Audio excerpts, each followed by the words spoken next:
Chandrashekhar ji real बाज हैं। लड़ने वाला वैसा व्यक्ति अगर देश में ज्यादा नहीं 3 गो अगर व्यक्ति मिल जाए ना, देश में हिला करके छोड़ देगा और सत्ता को उखाड़ करके फेंक देगा। सत्ता के चश्मा सत्ता पर बैठा हुआ जो गुरूर का चश्मा पहने हुए ये जो सरकार जो है ये विध्वंसकारी सरकार है। वैसे लोगों के वैसी सरकार के ताबूत में कील ठोकने के लिए चंद्रशेखर अकेला काफी। किसी की बाप की बपौती नहीं ना है कि कोई कह देगा तब हम खाली संसद भवन में करेंगे कि कहाँ करेंगे। सवाल संविधान का है ना, हमारा संविधान क्या अनुमति देता है? क्या हमारा संविधान अनुमति नहीं देता है कि अगर संसद से हमारा काम नहीं होगा तो हम धरना प्रदर्शन जुलूस जितना प्रकार का प्रोटेस्ट होता है सड़क पर कर सकते हैं कि नहीं कर सकते हैं? आज मेरठ उत्तर प्रदेश में है कि नहीं है?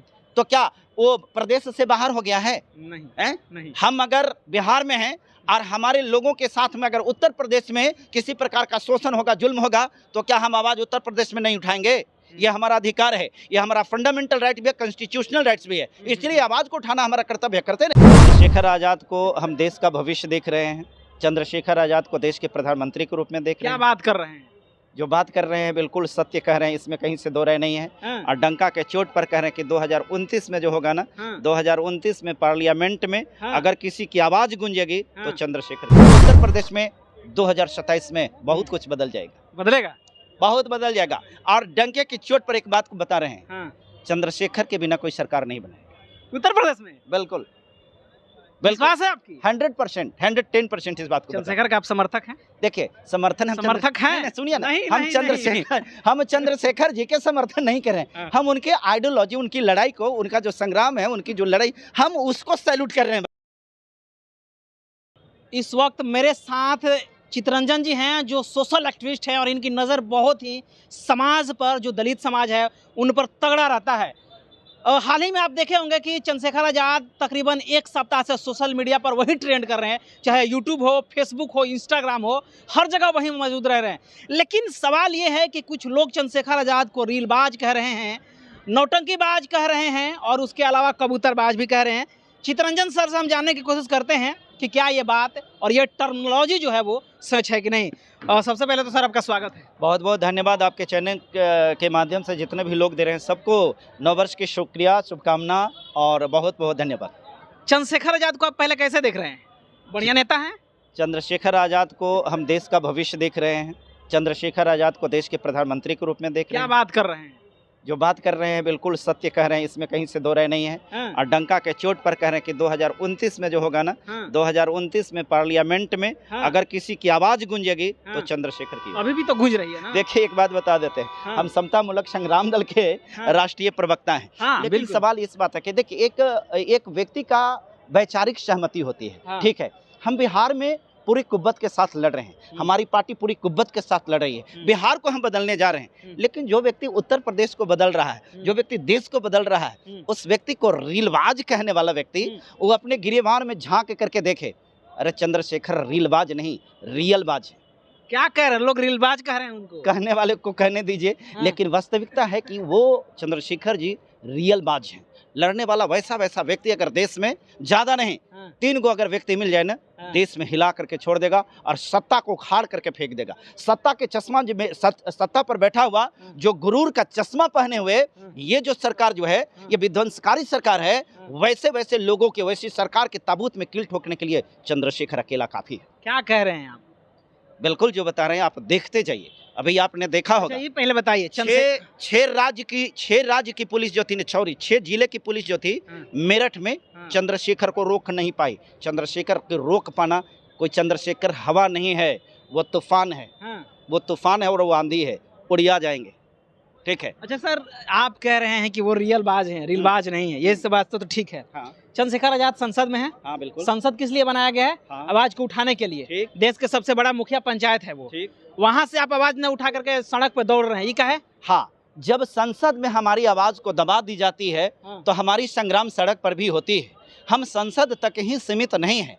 अगर संसद तक ही सीमित होते तो एक व्यक्ति अकेला जिसको बोलने के लिए वक्त नहीं दिया जाता है। आपको मालूम है बहन जी ने इस्तीफा क्यों दिया था? क्योंकि उनको बोलने का वक्त नहीं दिया जा रहा था। जो व्यक्ति प्रतिनिधित्व कर रहा है अपने समाज का, जो व्यक्ति अपने लोगों का लीड कर रहा है, उस व्यक्ति के बोलने का अधिकार अगर संसद नहीं देगा तो फिर अपनी आवाज को संसद के बाहर भी बुलंद करने का अच्छा नेता का पहचान है, और वो चंद्रशेखर जी कर रहे हैं। तो उनको कहा जा रहा है कि आप पंचायत में बोलिए ना, देश के सबसे बड़ा पंचायत है, वहाँ काहे नहीं बोल रहे हैं? आप सड़क पर दौड़ रहे हैं, वीडियो बनवा रहे हैं और कह रहे हैं कि हम समाज के प्रतिनिधित्व करेंगे। देश सवाल तो लाजमी है ना। देश किसी की बाप की बपौती नहीं ना है कि कोई कह देगा तब हम खाली संसद भवन में करेंगे कि कहाँ करेंगे। सवाल संविधान का है ना, हमारा संविधान क्या अनुमति देता है? क्या हमारा संविधान अनुमति नहीं देता है कि अगर संसद से हमारा काम नहीं होगा तो हम धरना, प्रदर्शन, जुलूस, जितना प्रकार का प्रोटेस्ट होता है सड़क पर कर सकते हैं कि नहीं कर सकते हैं? आज मेरठ उत्तर प्रदेश में है कि नहीं है? तो क्या वो प्रदेश से बाहर हो गया है? नहीं। हम अगर बिहार में हैं और हमारे लोगों के साथ में अगर उत्तर प्रदेश में किसी प्रकार का शोषण होगा, जुल्म होगा, तो क्या हम आवाज उत्तर प्रदेश में नहीं उठाएंगे? ये हमारा अधिकार है, ये हमारा फंडामेंटल राइट भी है, कॉन्स्टिट्यूशनल राइट्स भी है, इसलिए आवाज को उठाना हमारा कर्तव्य, करते रहेंगे। और वही चीज वो कर रहे हैं। बिल्कुल आप देख रहे हैं? हम बिल्कुल देख रहे हैं। और हम रियली आपको एक बात बताते हैं, हम बिहार को देख रहे हैं, बिहार में हम बेहतर कर रहे हैं और करेंगे। लेकिन हम इतना जान रहे हैं, उत्तर प्रदेश में 2027 में बहुत कुछ बदल जाएगा, बहुत बदल जाएगा। और डंके की चोट पर एक बात को बता रहे हैं, चंद्रशेखर के बिना कोई सरकार नहीं बनेगी उत्तर प्रदेश में। बिल्कुल विश्वास है आपकी? 100%, 110% इस बात को। चंद्रशेखर का आप समर्थक हैं? देखिए, समर्थन समर्थक हैं? सुनिए ना, नहीं, हम चंद्रशेखर जी के समर्थन नहीं कर रहे हैं, हम उनके आइडियोलॉजी, उनकी लड़ाई को, उनका जो संग्राम है, उनकी जो लड़ाई, हम उसको सैल्यूट कर रहे हैं भाई। हम चंद्रशेखर जी की बात नहीं कर रहे हैं। चंद्रशेखर जी का समर्थन करना ना करना ये हमारी बात नहीं है। सवाल है कि कोई व्यक्ति अगर लड़ रहा है तो उसकी लड़ाई का हम जस्टिफाई कर रहे हैं, वो सही लड़ाई लड़ रहा है, हम इस बात को कर रहे हैं। अब बात रहेगी चंद्रशेखर जी। आपने कहा कि चंद्रशेखर आजाद प्रधानमंत्री बनने के लायक हैं। हाँ बिल्कुल। तो फिर बहन जी का क्या होगा? बहन जी का समय रिटायरमेंट का हुआ है। बहन जी को अब सोच समझ के बोलिए। देखिए, हमको सोचना समझना नहीं, अगर सत्य को कहने से किसी को कड़वा लगता है तो लगना चाहिए।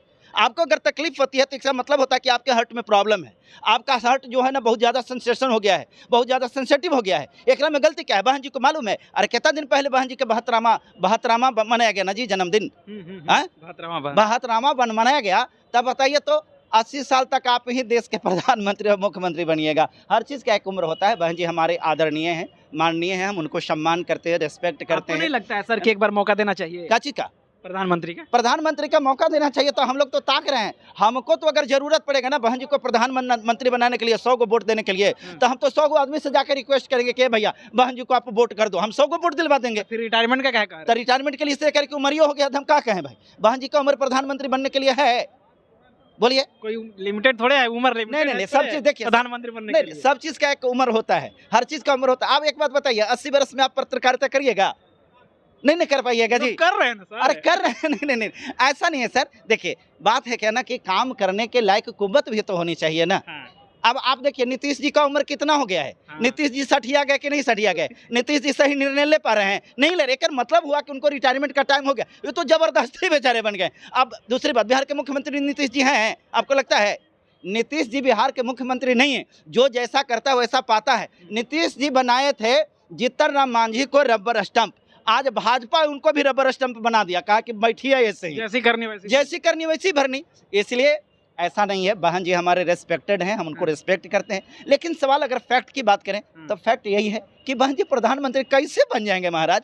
ये तो कहते हैं कि ऊपर ख्याली पुलाव पकाना, वो तो बात हो गई ना। आपका कोई जनाधार नहीं है, आपका किसी प्रकार का बेस नहीं है।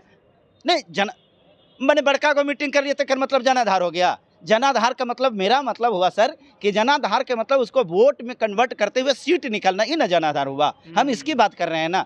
अब तो देख रहे हैं चंद्रशेखर जी तो उनको से भी बड़ा मीटिंग कर ले रहे हैं, कर रहे हैं ना।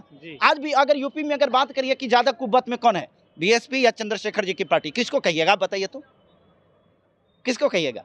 नहीं, हम तो सवाल आपसे नहीं, हम भी आपसे सवाल पूछ सकते हैं, अधिकार खाली आप ही को ना है भाई साहब, मेरा भी तो अधिकार है ना। आप बताइए कि अगर कुव्वत की बात कहा जाए कि उत्तर प्रदेश में कुव्वत किसका है अभी वर्तमान में, बीएसपी के कि चंद्रशेखर जी को? किसको? जाहिर सी बात है, चंद्रशेखर यंग ब्लडेड पर्सन है, उनमें एनर्जी है, वो स्ट्रगल कर रहे हैं, अच्छा कर रहे हैं, इसलिए सारे लोग वोट चंद्रशेखर को देंगे। तो बस, तो आप इस मेंटेलिटी को रख रहे हैं तो हम भी तो एक भाई, अगर मान लेते हैं कि हम भी इस प्रकार के सोचेंगे, सामाजिक एकता की अगर बात करते हैं, सामाजिकता की, सौहार्द की अगर बात करेंगे तो नेचुरली यही बात है। हम बहन जी के विरोध में नहीं हैं, हम बीएसपी के विरोध में नहीं हैं, हम किसी पार्टी के विरोध में नहीं हैं, हम समर्थन में खाली रहते हैं। हम उसका समर्थन करते हैं जो दलितों को लड़ाई लड़ता है, जो लोकतांत्रिक लड़ाई लड़ता है, लोकतांत्रिक हितों की रक्षा के लिए लड़ाई लड़ता है, उसको हम भाई जस्टिफाई करते हैं, उसका समर्थन करते हैं, चाहे कोई भी व्यक्ति हो, हमको उससे कोई फर्क नहीं पड़ता है। चलिए, तो ये थे हमारे साथ चितरंजन जी, जो सोशल एक्टिविस्ट हैं और समाज पर इनका बहुत बड़ा नज़र रहता है, पैनी नज़र रहता है और समाज में जो कुछ भी होता है उस पर खुलकर अपनी बात रखते हैं।